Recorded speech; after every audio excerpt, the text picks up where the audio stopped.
like your inherent devotions, your internal delights. There's so many things that, have that ID behind them as the initials, but innate drivers, and it's so much more accurate to what it is I'm talking about. Even when I tell the origination story, which I think maybe I should do today, even though some of your listeners have heard it, but I'll just kind of briefly, it really does go into what it is that individually drives a human being. Okay. So, just the story.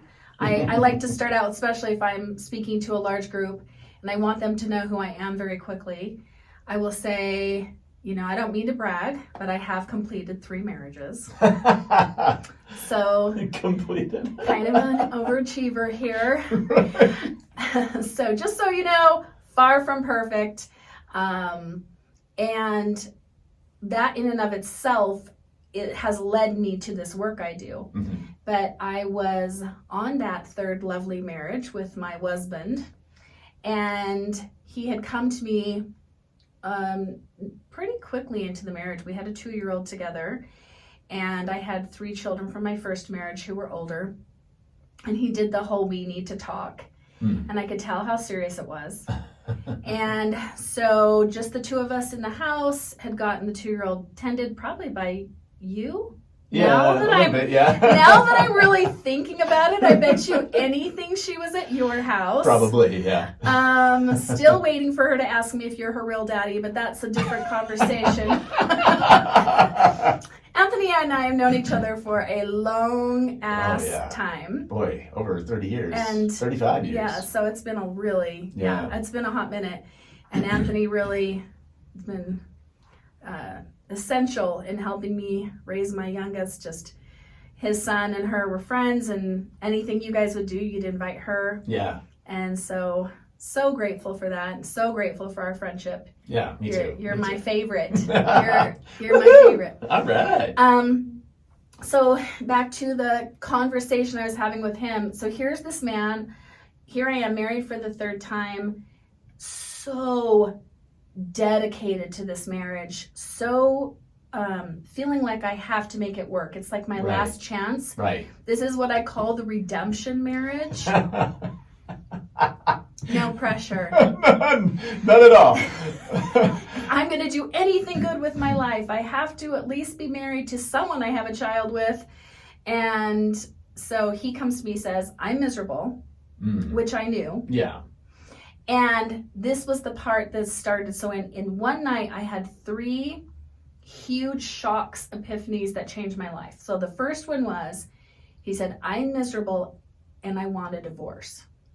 So not shocked that he was miserable, shocked that he was asking for a divorce. Right. Because you know him, he's a certain kind of a person, and he's someone who really wants to succeed in life, wants to accomplish, likes a life to be a certain way, and does not want to fail. Right. And I just want to say, as I'm going forward to talk about him for a minute, A, I have his permission to talk about him, and B, this is nothing I'm about to say as a criticism or a judgment of him as a human being. Right.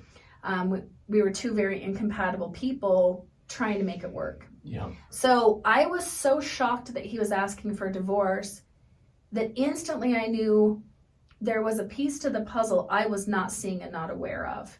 So that was the first kind of epiphany.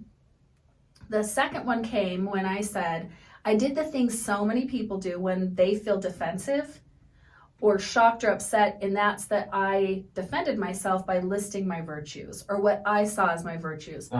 How, I get it, we're miserable, but how could you possibly want to divorce me? I'm amazing. Okay?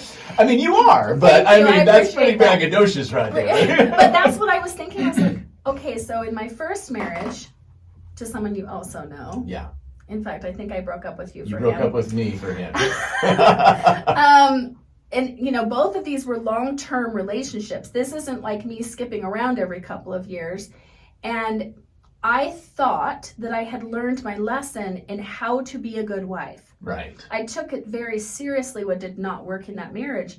And I thought, okay, I can be better in this marriage and fix it. Right. So I'm like, okay, how could you want to divorce me? The house is spotless, the bills are paid, the kids are happy, I'm loving, I'm affectionate, I ask you how your day was, like I did all this. And right. This is a moment that is just burned into my memory because he's, my ex is a pretty intimidating kind of guy, he's a big guy. That's fair to say that. Fair to say that, right? And again, not a criticism. In fact, I think he's actually proud of that. Yeah. And he, not in a scary way, I didn't feel afraid, but he was so frustrated. And I remember him standing up and kind of towering over me and saying, I would trade all of that for some security.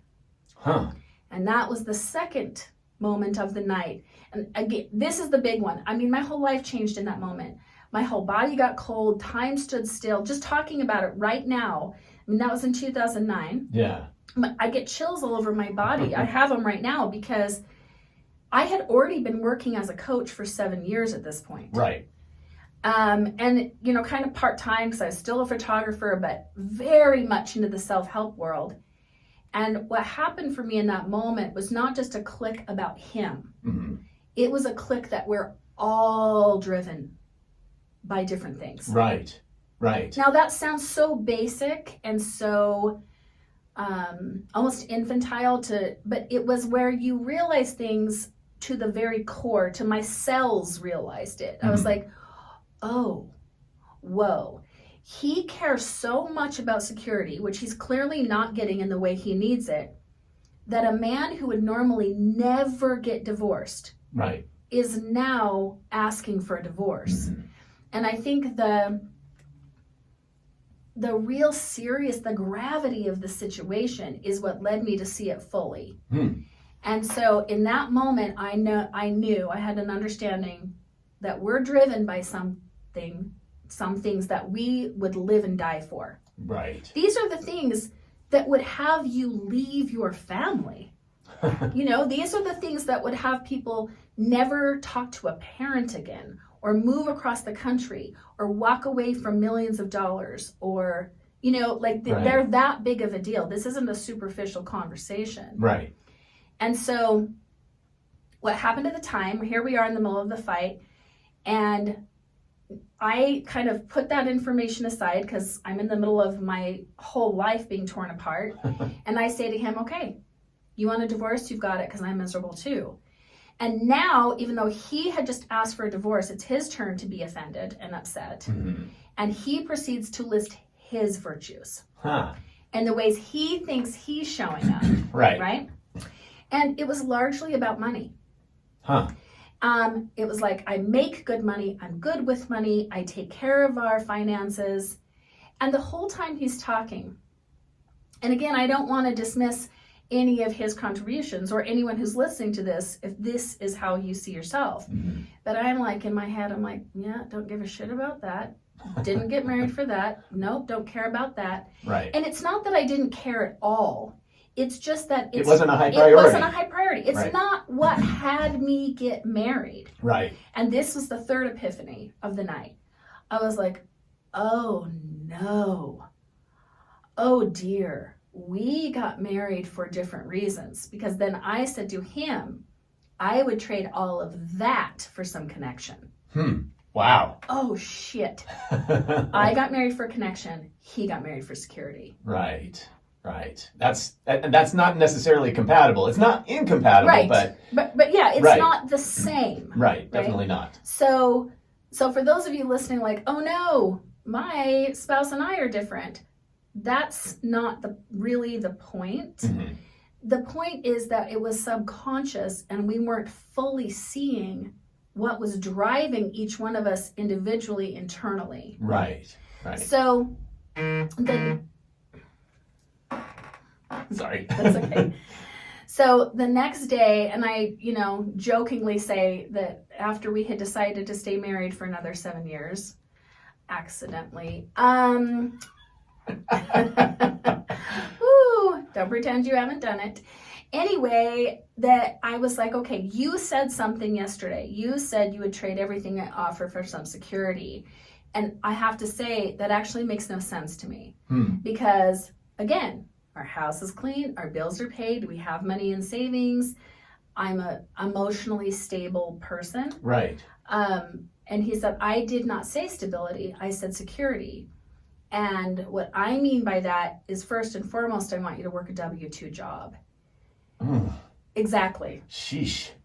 That's something I don't think I could ever do well, again. No. I mean, like the list of things I would do before working a W-2 job.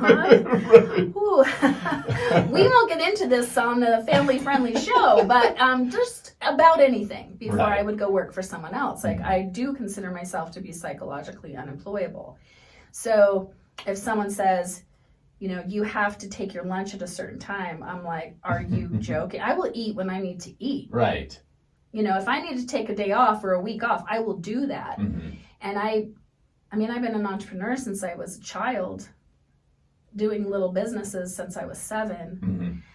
So what it turned out that he meant by security was like predictability. Yeah. Certainty. Yeah. And although I'm consistent, I am neither predictable nor certain. And in my opinion, that's not something, like, we don't live in a realm that offers much certainty. Sure. So, but I also don't care about it. You know, I'm a risk taker. Yeah. And I will be happy to make only $1,000 in 1 month and make $8,000 the next month. Right. Right. That's no problem for me. Yeah, you can make that work. You know, if I gotta make a pot of chili and eat that all month, I'm fine with that. Right. You're not irresponsible with money. Yeah. You just don't always have it flowing in like a regular job. And I'm totally fine with that. Right. Right. So in understanding him deeper, it turns out that his number one, the word he uses for it is comfort. And it's not just comfort like, I want a good mattress, although that too. But it's comfort like, I want to know that I can be comfortable now and later. Yeah. And that is what drives him. And I was pushing against that and threatening that in so many different ways by the risks I was taking.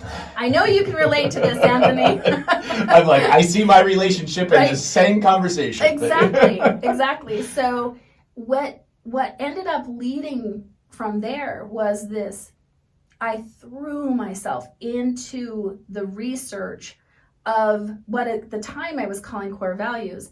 But what I saw in the research is that there's a lot that proves that we're actually born with what we value. Again, you guys, I'm not talking about principles, not what we believe, but what we value. In other words, what holds meaning for us in our lives. Yeah. It's what we really, when we're aligned with our drivers and we're living a life where they are at the forefront and they're in a balanced way, then we are thriving. We feel satisfied. We feel peaceful. We feel like we're on purpose and like our life has meaning. Yeah. But if those are always being threatened, okay? So in this case, with my ex, I was threatening his comfort. And that's only one thing I was threatening, because his third one is respect. And I was constantly threatening that, because that's not something I honestly even think about. Yeah.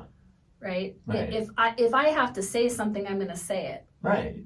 And maybe it doesn't come across super respectful, and I don't care. But he does care, right? So I was threatening him, but my driver of connection, which ended up being my number 2, but that was threatened for me because he didn't connect in the same way that I feel connection. Right. So this is not just a word. This is everything that goes under that word. It's a world. Yeah. Right? So if I say connection, well, when I was in my 20s and, knew you then, it was like attention, big groups, parties, fun. That's what connection meant to me. Right. Now, in my 50s, connection is largely one-on-one or small groups, depth, full presence. Right. Like, I want the eye contact. I want the talking about what really matters to us. I want the real, it's authentic. Yes. Right? Yeah. There's an intimacy to it. And at the time, I didn't feel I was getting that in my marriage. So here I am feeling unwell. There he is feeling unwell. Yeah. And with all the couples I've worked with over the years, this is what it comes down to. This is what it comes down to. Right. I'm driven by this. I care about this. This is what holds meaning for me. And then the other person. Now, you guys, this isn't just your romantic partner. Right. No. Right? This is a child. Right. This is a One-on-one. parent. This is a friend. This is your sibling, your boss, your coworker. When you see things fall apart, one of the things I do in my business is conflict resolution. Uh-huh. And I don't have a single incident where it does not come down to people being unaware of what drives them and what they value, what drives the other person, and honoring that. Because sometimes people are aware, but they're not honoring it. Right. And that's the huge component of all of this. Yes. Is to know what your partner's values are, to know what their drivers are for what, rules their world. And if you don't speak that language, if you don't, address that to meet their needs, then you're going to have a disconnect. Every single time. Yeah. Thank you so much for watching this video. Please like and subscribe. It really helps out my channel. And if you would be interested in working with me further, you can check out DawniAngel.com. I would love to come speak to your group, come to your business to do a training, be on your podcast, my personal favorite, or even work with you one-on-one.